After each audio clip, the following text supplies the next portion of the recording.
मेरा नाम काजल है और मेरा संबंध एक गांव से है। मेरी यह कहानी आपके रोंगटे खड़े कर देगी। किस तरह मेरे ताऊ जी गांव की लड़कियों के बाल काटने के नाम पर आधी रात को उसके साथ छत पर जाते। जब सच्चाई खुलकर मेरे सामने आई तो मेरी आत्मा कांप गई थी, क्योंकि सच्चाई उससे कई ज़्यादा भयानक थी जो साफ नज़र आ रही थी। मैं आहिस्ता आहिस्ता दबे पांव सीढ़ियाँ चढ़ रही थी। रात का अंधेरा बढ़ता ही जा रहा था। सिर्फ छत से टिमटिमाती हुई रोशनी नज़र आ रही थी। आज की रात मुझे मौका मिल गया था कि मैं अपनी जिज्ञासा को दूर कर सकती थी और यह जान सकती थी कि आखिर ताऊ जी आधी रात को छत पर करते क्या हैं। हर बार ताई जी की पहरेदारी इतनी सख्त हुआ करती थी कि मैं चाह कर भी सीढ़ियों की तरफ जा नहीं पाती थी। और कभी कभी तो मुझे ताई जी पर हैरानी होती थी कि कैसे वह ताऊ जी को किसी भी कुंवारी लड़की के साथ रात की तन्हाई में अकेले छोड़ सकती हैं। लेकिन आज की रात ताई जी पता नहीं कहाँ थी, पर मैं आसानी से सीढ़ियों तक पहुँच गई थी। मेरे ताई जी कुछ देर पहले ही गांव की नई बालिग होने वाली लड़की सीमा को लेकर छत पर चले गए थे और अब वह पूरे 2 घंटे से पहले नीचे नहीं आने वाले थे। किंतु 2 घंटों में ताऊ जी लड़की के साथ क्या करते थे और छत पर क्या होता था, यही सब जानने की मुझे जिज्ञासा थी। कहने को तो मेरे ताऊ जी पेशे से एक नाई है, लेकिन उनका काम और काम करने का तरीका मेरे लिए बहुत ही हैरान कर देने वाला था। और आज की रात मुझे यह जानकर रहना था कि आखिर ताऊ जी सिर्फ बालिग होने वाली लड़कियों के ही बाल क्यों काटते हैं, और वह भी आधी रात को छत पर अकेले में।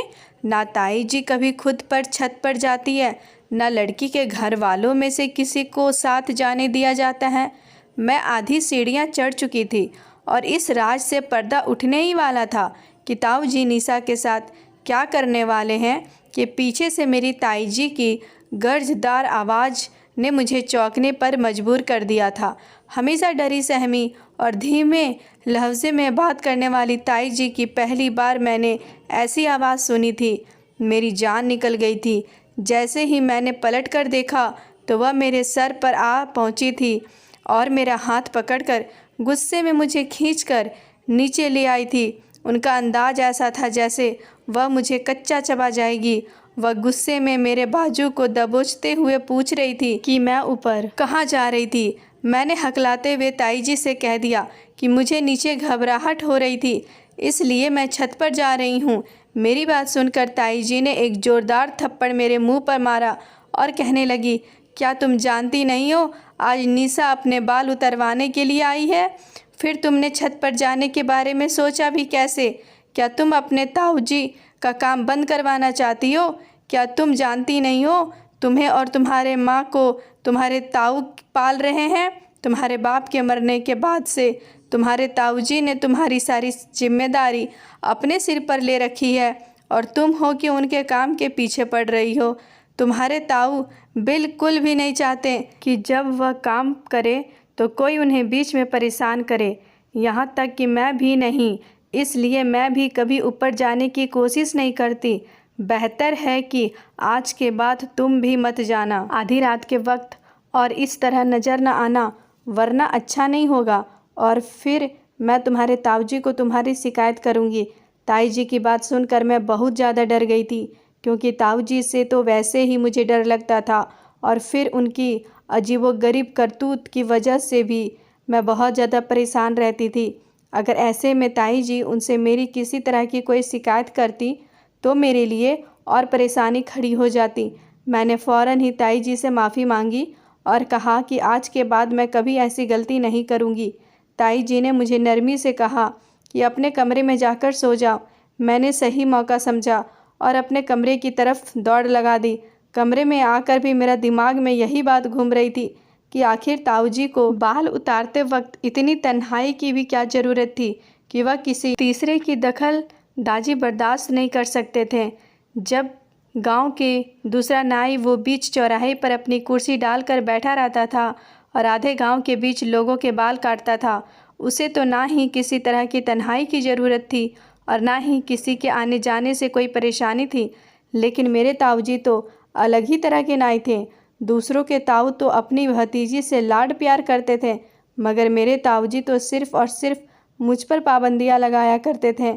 हर बात पर बस यही कहते थे कि अब तेरा बाप मौजूद नहीं है तो इसलिए तू मेरी जिम्मेदारी है। मैं सिर्फ 13 साल की थी और इतनी कम उम्र में भी मेरे ताऊजी मुझ पर ऐसे रोक टोक करते थे जैसे कि मैं कोई जवान लड़की हूँ, और ना ही मैं उनकी अनुमति के बगैर घर से बाहर निकल सकती थी और ना ही किसी के घर जाने के बारे में सोच सकती थी। मुझे स्कूल से लाने ले जाने का काम भी ताऊजी खुद ही किया करते थे।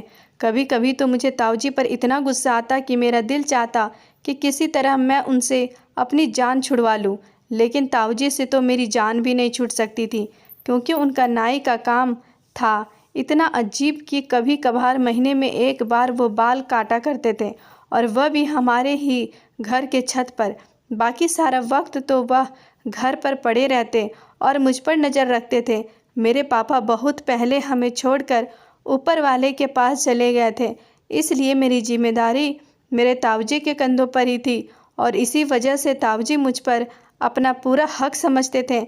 ऐसा नहीं था कि ताऊजी कोई कुंवारे मर्द थे, बल्कि वह तो एक शादीशुदा आदमी थे। उनकी शादी को 15 साल होने वाले थे। ताई जी भी हमारे साथ ही रहा करती थी, लेकिन पता नहीं क्यों वह इतनी डरी सहमी सी नज़र आती थी, जैसे उन्हें किसी बात का कोई डर हो। जबकि मेरी माँ बहुत ही हंसने बोलने वाली औरत थी और ताऊजी के साथ भी बिल्कुल नॉर्मल रहती थी।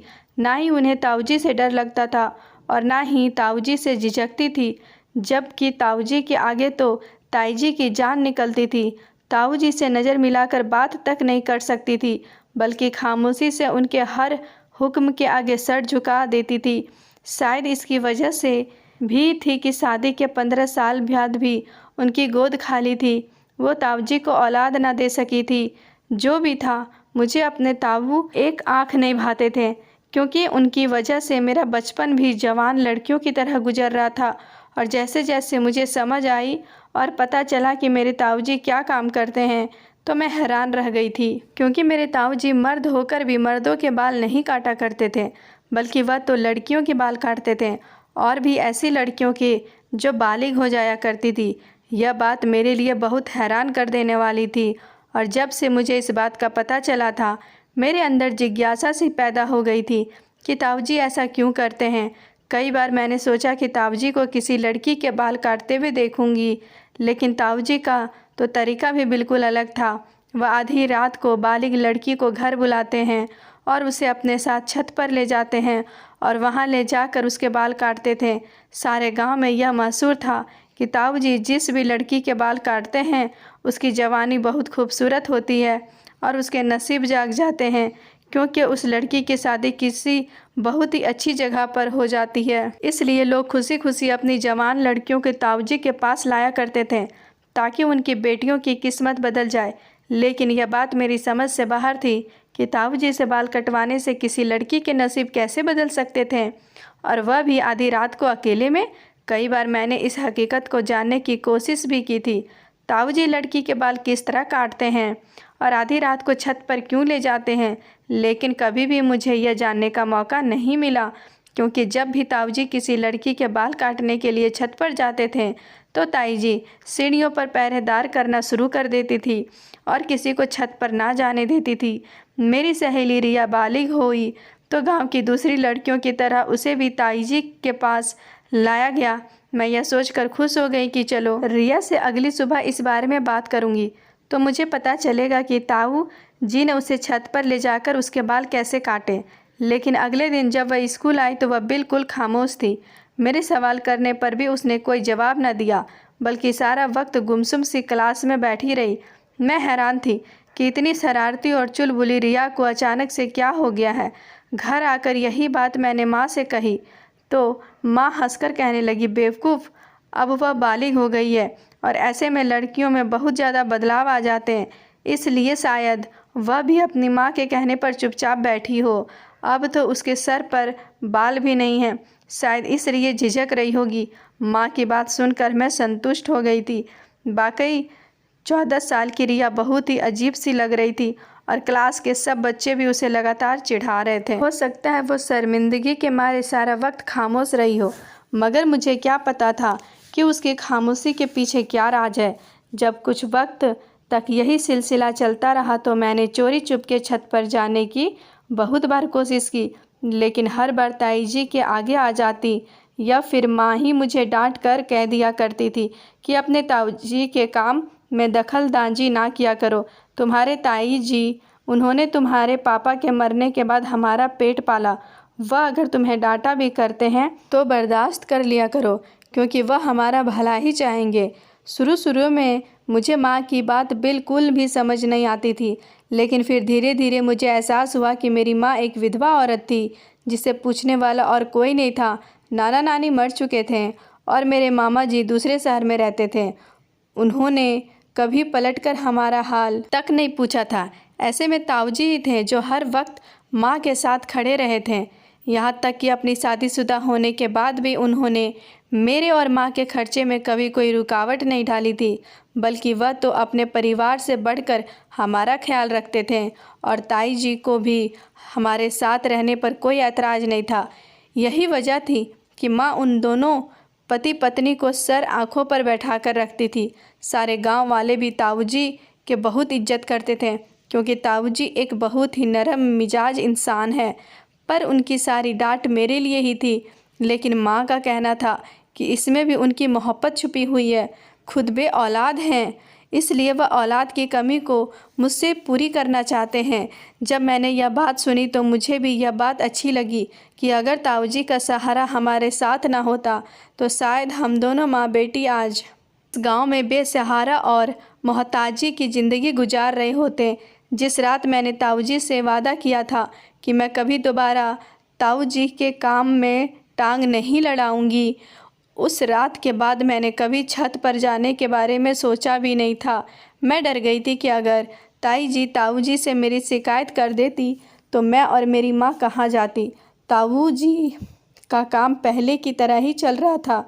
कभी महीने में, कभी 1.5 महीने में कोई ना कोई लड़की बालिग होकर हमारे घर आती और ताऊजी के साथ खामोशी से ऊपर छत पर चली जाती थी। ताई जी सीढ़ियों के आसपास ही रहती। 2 घंटे बाद जब वह लड़की छत से उतरकर वापस नीचे आती, ताऊजी उसके काफ़ी देर बाद ही नीचे आते और उनकी हालात काफ़ी अजीब सी नज़र आती। और इस बात के बारे में भी मुझे उस वक्त पता चला जब एक रात मैं मटके से पानी पीने के लिए आंगन में आई और ताऊजी को सीढ़ियों से उतरते हुए देखा। ताऊजी का हुलिया बहुत ही अजीब लग रहा था। उनका सांस भी फूला हुआ था। ऐसा लग रहा था जैसे वह बहुत मेहनत का काम करके नीचे आए हों। ताऊजी हमेशा काले रंग की धोती बांधकर ही लड़कियों के बाल काटने छत पर जाते थे, लेकिन जब वह नीचे उतरते तो उनके कपड़े भी बदले हुए थे। ना ही उन्होंने धोती बांधी होती है और ना ही उनके शरीर पर कुर्ता मौजूद होता है। बहुत हाँफते काँपते सीढ़ियाँ उतरते हैं, जैसे बहुत ही ज़्यादा थक गए हो और उनके लिए चलना भी मुश्किल हो रहा हो।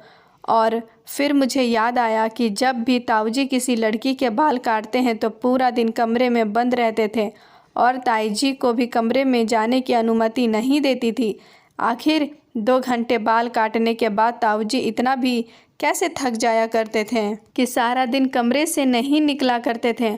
और फिर उस वक्त उन्हें चलता देखकर मुझे ऐसा लग रहा था जैसे वह खेत में हल जोत कर आ रहे हों।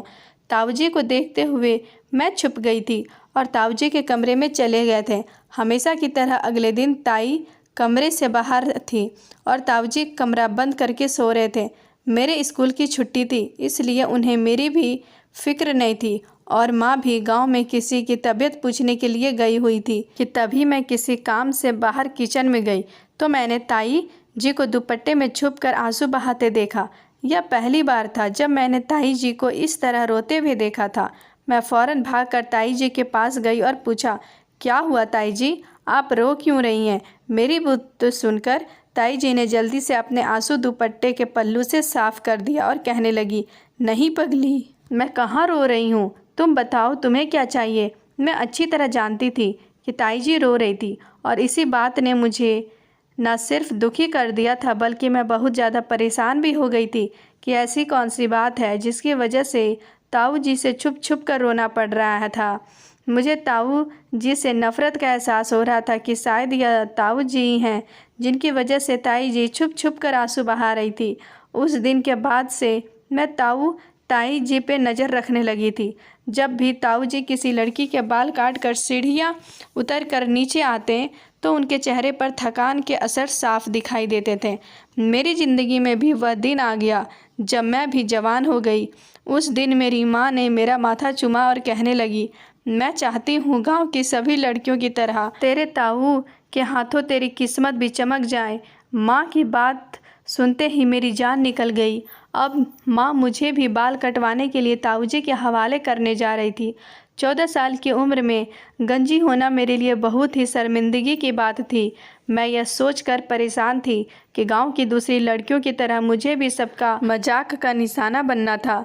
मैंने माँ के आगे हाथ जोड़ दिए और माँ से कहा कि मैं किसी भी हाल में बाल नहीं उतरवाऊंगी।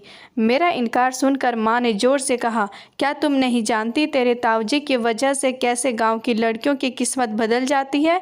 जिसके भी बाल आज तक तेरे ताऊजी ने काटे हैं, कुछ ही दिनों में उनकी शादी बहुत धूमधाम से और बहुत ही अच्छी जगह पर हुई है। ऐसे ही तो गांव वाले अपनी बेटियों तेरे ताऊजी के हवाले करके नहीं जाते। जब वह तेरे ताऊजी के इस काम से इतना फ़ायदा उठा सकते हैं तो फिर हम घर वाले क्यों नहीं? मेरे लाख मना करने के बावजूद भी माँ ने ताऊजी को बुलाया और ताऊ जी से कहा कि आज की रात आपको अपनी भतीजी के बाल उतारने हैं। यह सुनकर ताऊ जी के चेहरे का रंग फीका पड़ गया और कहने लगे, क्या आपकी काजल भी बालिग हो गई है? माँ ने मुस्कुराकर कहा, हाँ, अब काजल की बारी है कि हम इसकी धूमधाम से किसी अच्छी जगह शादी करें और अगर इसके बालों पर आपका हाथ लग जाए तो गांव की दूसरी लड़कियों की तरह इसकी किस्मत भी चमक उठेगी। यह कहकर माँ ने मुझे ताऊजी के छत पर भेज दिया। छत पर जाते ही मैंने ताऊजी से मिन्नत की कि वह मेरे बाल ना काटें क्योंकि मैं गंजी नज़र नहीं आना चाहती थी। कुछ देर बाद ताऊजी अपनी धोती बांधे मेरे आगे बैठे। उसके बाद ताऊजी मेरे करीब आए तो मेरी जान निकल गई और फिर जैसे ही ताऊजी ने मेरे सर पर हाथ रखा तो मेरी आंखों से आंसू बहने लगे। ताऊजी ने मुझे अपने करीब किया और अपने सीने से लगाया। मुझे ऐसा लगा जैसे मेरा दम घुट जाएगा क्योंकि ताऊजी ने मुझे बहुत मजबूती से पकड़ा हुआ था और फिर मुझे महसूस हुआ कि ताऊजी के गरम गरम आंसू मेरे गालों पर गिर रहे थे। मैं हैरान हो गई कि ताऊजी रो क्यों रहे हैं। काफ़ी देर बाद जब ताऊजी ने मुझे खुद से अलग किया तो उसकी आंखें लाल हो चुकी थी और आंसुओं से उनका चेहरा भीगा हुआ था और फिर ताऊजी की बात ने मेरे होश उड़ा दिए। रोते हुए कहने लगे, काजल, मैं तेरे बाल नहीं काट सकता, मैं तेरे साथ कुछ गलत नहीं कर सकता। तू मेरे भाई की निशानी है और तेरी चाहत मेरे घर की छत है। ताऊजी की बात मुझे बिल्कुल भी समझ नहीं आई थी, लेकिन ताऊजी के शब्दों ने मुझे चौंकाने पर मजबूर कर दिया था। मैंने ताऊजी से कहा कि आखिर आप कहना क्या चाहते हैं? ताऊजी ने कहा, तुम वापस अपनी माँ के पास चली जाओ और उनसे कहना कि ताऊजी मेरे बाल नहीं काट सकते। मैं उल्टे कदमों सीढ़ियाँ उतरकर माँ के पास चली आई और माँ को सब कुछ बता दिया। यह सुनकर माँ ताऊजी के कमरे की तरफ चल दी। मैं भी माँ के साथ ही थी। जब हम कमरे में गए तो ताऊजी ताई जी के कदमों में बैठकर रो रहे थे और ताई जी से माफ़ी मांग रहे थे। ताई जी भी सिसक सिसक के रो रही थी। यह सब देखकर माँ भी परेशान हो गई और उन दोनों से पूछा कि आखिर मामला क्या है, मुझे भी तो कुछ पता चले। काफ़ी देर आंसू बहाने के बाद ताऊजी ने एक ऐसा राज हमारे सामने खोला जिसे सुनकर हमारी आत्मा तक काँप उठी कि यह कैसे मुमकिन था कि मेरे ताऊजी ऐसा कोई काम करते थे जिसके बारे में कभी सोचा भी नहीं था। ताऊजी ने रोते हुए बताया कि आज से कई साल पहले की बात है। ताऊजी गांव के चौधरी के खास थे और वह सिर्फ चौधरी साहब के ही बाल काटा करते थे। गांव के चौधरी अय्याज तरह के आदमी थे और उनकी फितरत ताऊजी को बहुत पसंद नहीं थे, लेकिन ताऊजी की मजबूरी थी कि उन्हें यहाँ नौकरी करनी पड़ रही थी। और फिर एक दिन गांव के चौधरी ने ताऊजी को अपनी नौकरी से निकाल कर एक नया काम सौंप दिया। गांव की नौकरी ने सारे गांव में यह बात मशहूर कर दी कि ताऊजी के हाथ में जादू है और वह जिसके भी बाल काटते हैं उसकी किस्मत संवर जाती है। यहाँ तक कि गांव के चौधरी के ज़मीनें भी फलने फूलने लगती है और वह इसलिए ही हुआ है क्योंकि ताऊ जी उनके बालों पर हाथ लगाते हैं। सारे ही गांव वाले अनपढ़ और सीधे साधे लोग थे। उनके लिए तो गांव के चौधरी की कही हर बात सही होती थी और गांव के चौधरी ने इस बात की बहुत ज़्यादा चर्चा की तो गांव वालों ने आंखें बंद करके इस बात पर यकीन कर लिया और फिर चौधरी साहब ने अपने खास नौकरे के जरिए यह बात वे फैला दी, अगर मैं किसी बालिग लड़की के बाल काटूंगा तो उसकी किस्मत बदल जाएगी और उसकी शादी बहुत अच्छी जगह होगी। मुझे समझ नहीं आ रहा था कि चौधरी साहब ने यह सब क्यों किया है। चौधरी साहब ने मुझे लाखों रुपए देने का वादा किया था और कहा था कि मुझे बस गांव की जवान होने वाली लड़कियों के बाल उतारने हैं। मुझे लगा इसमें कोई गलत बात नहीं होगी और फिर जब गांव वाले यह सोचकर मेरे पास अपनी नई बालिग बेटियों को मेरे पास लाने लगे, उसकी किस्मत बदलने लगी, तो मैं भी खुशी खुशी रात के अंधेरे में उनके बाल उतार दिया करता और बदले में चौधरी साहब मुझे हज़ारों रुपए दे देते और कई सालों तक यह सिलसिला इसी तरह चलता रहा। और फिर जब मेरी शादी तुम्हारी ताई जी से हुई तो पहली रात मेरे सामने यह राज खुला कि मैं जिन लड़कियों के बाल काटता हूँ उनके साथ चौधरी साहब क्या खेल खेलते हैं और यह जानकर मेरे भी रोंगटे खड़े हो गए थे। लेकिन मैं चौधरी साहब के इस गंदे खेल में बुरी तरह फंस चुका था और मैं चाहकर भी खुद को नहीं बचा पाया था और आज तक मैं उनके इस खेल का शिकार हूँ। चौधरी साहब को कम उम्र की नई नई सब जवान लड़कियों के साथ अपनी हवस पूरी करने का शौक़ था और गांव में इस बात का बहुत ज़्यादा छुपाया जाता था कि कोई लड़की कब जवान हुई है। इसलिए चौधरी साहब ने यह खेल रचाया और लोग उनकी बातों में आ गए। जवान होने वाली लड़की जैसे ही मेरे पास आकर अपने बाल कटवाती थी और चौधरी साहब को इस बात की खबर हो जाती कि अब यह लड़की नई बालिग हुई है और वह उसके साथ अपनी हवस पूरी करने के लिए कोई ना कोई खेल रचाकर उसे अपनी हवेली बुला लिया करते थे। गांव की हर बालिग लड़की उनके गंदगी और तिरस्कार का शिकार बनी थी और तुम्हारी ताई जी भी उन्हीं लड़कियों में से एक थी और इस बात का राज शादी की रात तुम्हारी ताई जी ने मेरे सामने खोला था। लेकिन उस वक्त तक मैं बुरी तरह चौधरी साहब के काम में फंस चुका था कि चौधरी साहब ने मुझे ब्लैकमेल किया था कि अगर मैंने किसी के सामने भी यह बात खोलने की कोशिश की तो वह बिल्कुल भी इस बात को स्वीकार नहीं करेंगे बल्कि मुझे ही चरित्रहीन ठहरा देंगे। इस डर से मैंने ना ही कभी चौधरी साहब का काम छोड़ा और ना ही कभी तुम्हें अकेली घर के बाहर जाने दिया, क्योंकि मैं जानता था कि उनकी नज़र कितनी गंदी और ख़राब है। तुम्हारी ताई जी बहुत अच्छी तरह जानती थी कि जिन लड़कियों के बाल मैं काटता हूँ उनके साथ चौधरी साहब क्या करते हैं, इसलिए वह छुप छुप कर रोया करती और मैं खुद भी कई घंटे रोने के बाद ही नीचे आता था क्योंकि मैं इस गंदे काम में शामिल होना चाहता था। चौधरी साहब ने मुझे खास काले रंग की धोती दी थी, कहा था कि लड़की के बाल काटते वक्त यही धोती पहना करो ताकि लोगों को लगे कि वाकई तुम कुछ खास काम करते हो जिसकी वजह से लड़कियों की किस्मत बदल जाती है। चौधरी साहब लड़की को अपनी हवस का निशाना बनाने के कुछ ही महीनों बाद उसकी शादी अपने किसी मशहूर नौकर से करवा देते और उस नौकर को ढेर सारा पैसा भी देते।